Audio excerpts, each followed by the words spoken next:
Welcome, welcome, welcome. We are so excited today. We have a songwriter, we have a lead singer, we have a Grammy winner. Yes, all in one person. We are so happy to have Skip Martin with Happy and Better.TV today. Skip, thank you so much for joining us. Thank you, Judge Angel, for just having me here. Oh my God, this is wonderful, wonderful. I think so. You have so much talent and you're using it.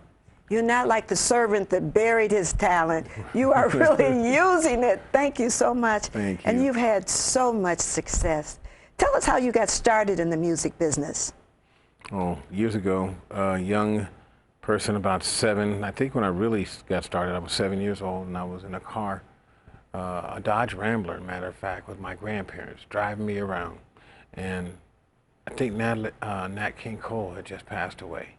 And I heard, unforgettable, that's what you are. And when he sang, it sounded like he was in the car with us. And I said, ooh, that's what I want to do.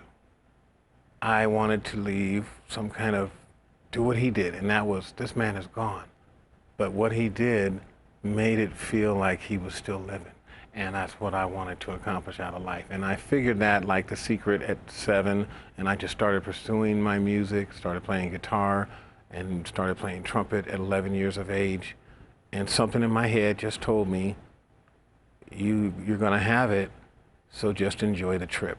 And that's basically what I was doing, enjoying the journey and taking everything in as part of the, how you have to appreciate what it is that you have. Yes, that's so wise, because the journey is the joy. Yes. Yes. So many people are like, I'm waiting until I get to this there. point. You gotta live. No, no, no. That journey is yours, it's unique, and Yes. it can be so joyful. Yes. Well, you have really, really done a lot in your career. How old were you when you started? Well, not real age, but generally speaking. We don't do age. But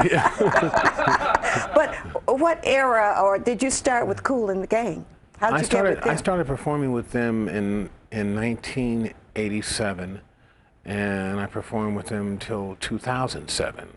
I got with them as a relationship from my time spent singing lead vocals with the Dazz Band, which was my first band to win a Grammy Award or any prestigious music award was. And we opened for 4 major groups. The first one was, we opened for the Whispers, who I've become very much friends. You asked me about Walter Scotty. Yes. And we've become friends ever since because we were on the road with the Whispers. Our first tour, professional tour with the Dazz Band, was with the Whispers. And then we were on the road with Kool and the Gang. And Dazz Band opened for Kool and the Gang. So I got a chance to have relationships with them. We were also on the road with Rick James. And he was really one of my favorites because he was incredible. He was just incredible.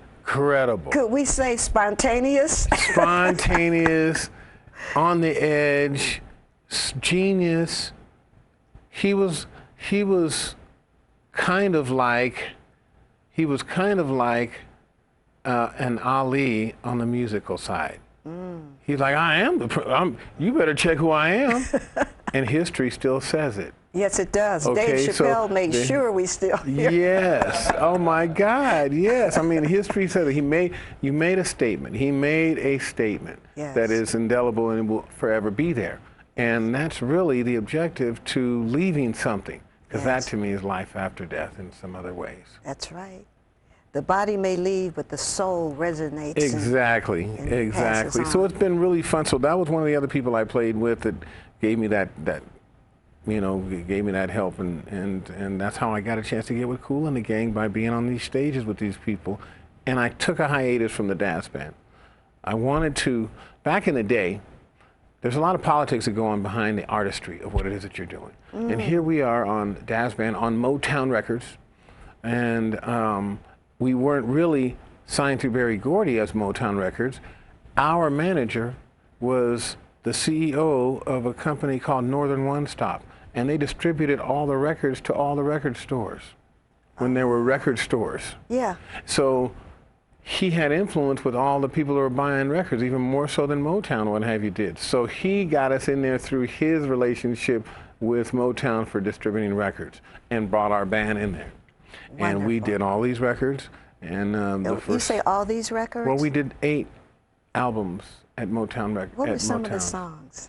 Let It Whip, Joystick, Knock Knock, Just Believe in Love, Heartbeat, just and on. When You Needed Roses, and some great songs, you know. I enjoyed it. Great lyrics. Oh, and, you know, and I loved that because the lyrics told who we were, where we were coming from. That's why it was so easy for me, you know, because it was telling stories of our lives.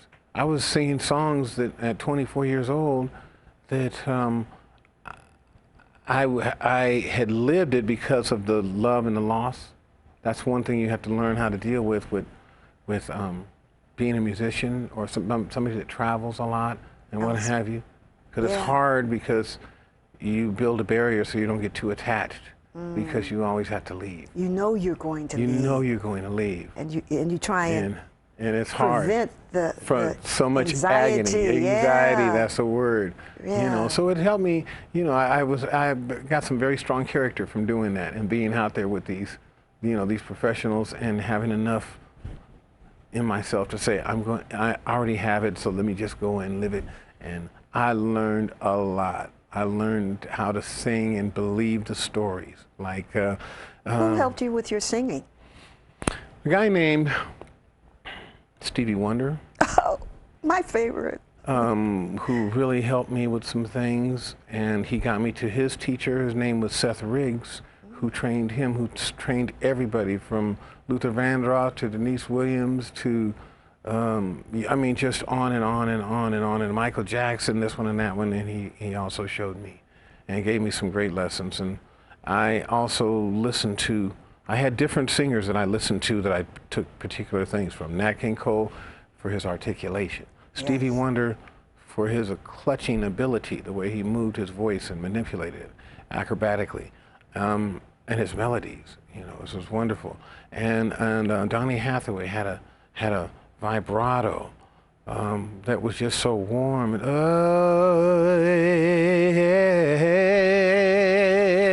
that was kind of how he moved his sound and his voice. He put you on a cloud. Oh my goodness.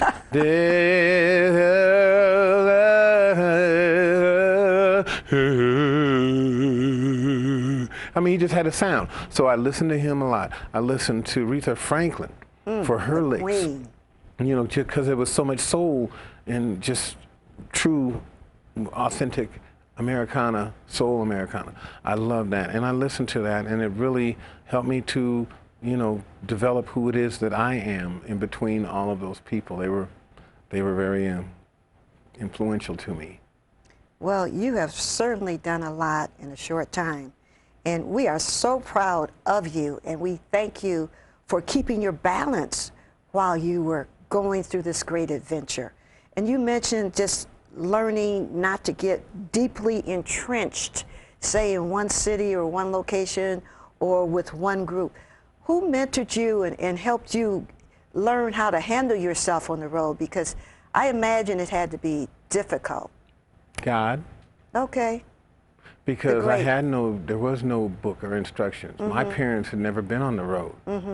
The guys that I was on the road with, they were learning like I was. Yes, yes. So I guess it was just God and the patience to learn from the lessons that I was learning while I was out there on the road, because one of the things I tell the younger people and they're aspiring, one, that you can never be successful unless you are willing to go to someplace less comfortable and less convenient and make your way. If you can do it where it's a less comfortable and less familiar environment, then you can be successful anywhere. Right. And the purpose for adversity is to test one's commitment to success. To strengthen us. Yes, You I know, mean, if you adversity is a great opportunity. Yes, it is. That's my attitude, is the opportunity to work through it. Yes. And of course, when you look back at it, it really wasn't as bad as we thought it would be in the beginning. Absolutely. Yeah, I mean, I had to learn so many things, and it was interesting to learn it. And most of all, you have to be able to work with people. That means sometimes you have to do more times. You have to do more listening than speaking.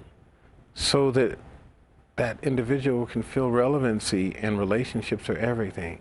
So if you make another person feel relevant, then it makes your world so much better. And point in case, I have a friend of mine, his name is Mr. Pitts, and Mr. Pitts is a manager type person. He came from the camp of the great Don King. And so he just talks, and so we were at a restaurant and we're eating, and a lady comes over, gives us our stuff, and he says, "Miss, I just want to tell you something. What's your name?" She said, "My name is Sarah." "Sarah, you are the best waitress I've ever seen in my life. Where is your manager? You wanted a smile, you did this, you brought this, that, you brought extra napkins. I didn't even ask for them. Girl, where's your manager at?" She's like, "Oh, thank you." "Well, you know what, you are the best. I'm going to tell somebody. I'm going to tell him. You send him over here." How I'm like, beautiful. he's just blowing all kind of smoke. But what I got at the end, when we got ready to leave, we had napkins, we got extra pieces of pie, we got forks, we got this. And I was like, dude, I get it. Yes, yes. It wasn't about us. No. I'm like, so I go into a store and I'm at a counter and I have my nephew, 19 years old, with me, and the lady is over there, and she's like, oh, so. She's not great, attractive, whatever, but she put some work into herself that morning, had her hair looking this way. I said, "Miss, your hair is killing. That hairstyle you got is killing." She just, "Well, thank you very much." I'm like, "No, thank you." We walked on out. I said, "Nephew, did you learn something?" He says, "What?" I said, "We made her feel good about herself and her effort. Now, I bet you if I came in here tomorrow or the next day and I was $1 short, I bet she'd help me out." Yeah. Everything comes from relationships. That's right. That's right.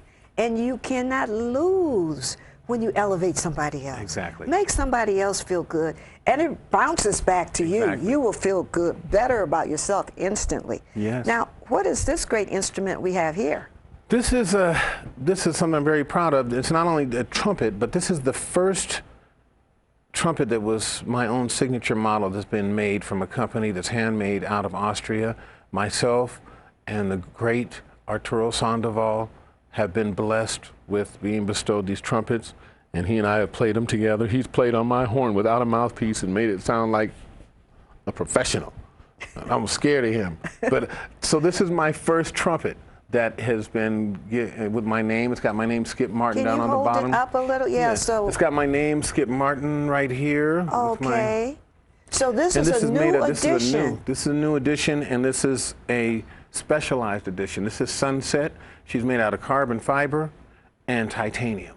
Custom made for you. Yes. How and this beautiful. is my line of trumpets, Okay. which will be sold worldwide now through a company called DeCarbo. And it's out of We want it on Austria. our website. We're asking right now. We Sure. want a picture. We want all the Got all details of so that they can stuff order on directly from skipmartinmusic.com. I've got all of that. And I want that's it on my baby. website too, because you're part of our family. That's great. What inspired you to get your own trumpet? Relationships. I didn't look at myself as being worthy of having my own trumpet made in my name. I wasn't looking at me like that. But because of my relationships with other people, they were. And they brought it to my attention. Listen, let me take your lineage and what you have done to these people, because by you representing their trumpet, they'll give you the trumpet, they'll endorse you and make a special one so they can utilize your lineage to help their business as well. You've got that. You deserve that. And I said, you do. okay. That is so beautiful. Who are some of the people you've worked with? You talked about the Kool and the Gang, the Daz Band, some of the individuals you worked with. Yeah, so many. I mean, many. The Daz Band, Barcades, can function. As a matter of fact, I'll be here on the 17th of October at Orleans with SOS Band, Confunction, Barcades, I think Lakeside, Mary Jane Girls. Oh my gosh. That's going to be awesome. Yes. The Orleans here in Las Vegas, Nevada. Yes, on the 17th of Come October. on down, folks. Join us. It's always something great going on in Vegas. It's a blessing to come home. And yes, play it is a to show. be home for a while, yeah. Now, you have a new single out from your EP. Yes, I have And tell 4 everybody new what an singles. EP is, because I didn't know what it was. You've educated me. Well, Thank you. EP means extended play. And it's not an album. It's 4 songs, maybe 5, usually about 4 songs on an EP, which is 4 singles, and they're all released at the same time. I made them all different. They're all different ones. One of them is featuring the great Arturo Sandoval, and myself, and he's playing trumpet and I'm singing a song called Just Believe in Love. I hope you hold on to love. If you believe in love, love will survive. It's a beautiful song with the orchestra and the Philharmonic Orchestra playing the strings with me. Tom Schumann from Spyro Gyra, 14-time Grammy nominee, and Arturo. So on this blessing, I did another song called I Want to Dance with You, and it was produced and remixed by a young man named Walter Scott, who is a producer that produces with a guy named Rodney Jerkins and the Black Street Group and Michael Jackson and all of this stuff. So he created this vibe for me on one song. It's an incredible song called I Wanna Dance With You. I wanna dance with you. I wanna see you move. I wanna dance with you. Beautiful song. And then I did another song on that called Only You, which I just wrote thinking about what somebody would want to feel, what I want, what I feel, you know, from my woman or from my family or from my dog or from my, but I'm talking about the love that you have, because only you can make me happy in certain ways, and everybody's got a certain way that they make you happy in. It's not limited to one person having to do everything. Life is about what everybody gives you. And there's so many different kinds of love. You know, the brotherly love is what I'm expanding right now. Yes. You know, how can I randomly do something to bring a smile to someone's face? Yes. Like your friend with the waitress. Yes, exactly. Yeah. So, I mean, that's beautiful. There's another song that I have released that just says what you just said, because the song is called Win, and the vernacular for win is World Hope Emerging Now. And our mission statement is to do unselfish acts of kindness, to bring things, if not now, then when. Matter of fact, I'll be over at a rest home tomorrow singing and playing. They're not paying me. I'm not coming. What I'm doing is I'm going in the universe, because that is what I want to, that's how I want to see myself. Yes. So I'm going to stand in front of that mirror for a bit. Beautiful. You know, but it's a blessing. But Win is a great song, and I would love for you to go to YouTube or what have you and check it out, because we shall. The song is If Not Now, Then When, and it's a beautiful song. With all that you've been blessed to accomplish, what do you see yourself doing in the future? How do you expand yourself? Oh, I'm always expanding. Every day I'm expanding. I'm writing books. I'm performing. I'm doing clotheslines. I'm marketing trumpets. I'm teaching young people, and I'll probably do it till I just end up falling off the stage. Because what would I want to retire from doing what I love my whole life? How could I retire from life? And you couldn't retire from the gifts that you have. To be able to... No, it would drive me crazy. I couldn't even sleep if I don't sing something or play something. And write and sing. I mean, it's just so beautiful. And it warms so many souls. Skip, I want to thank you for joining us today, Skip Martin. Thank you. It is indeed an honor to be in your presence and hear a small part of your story. Thank you so much. And we're letting everyone know you are definitely invited back. Oh, I would love it. We're looking forward to seeing you back here very, very soon. Thank you so much. Thank you. And can you help me get off a couple of these traffic tickets? I got a couple of parking tickets I need you to help me with, girl. Come on, quit playing. I'm sorry. Okay, sorry about that. We still on the air? Oh, dang. Thank you so much for joining Happy and Better.TV. Stay with us. Continue to contact us. Tell us what you want, who you want to see, what you want to know about. And guess what? We're going to do it. We're going to work as a team to make this the happiest and best TV you've seen. God bless you. See you next time. Bye. Thank you, Skip.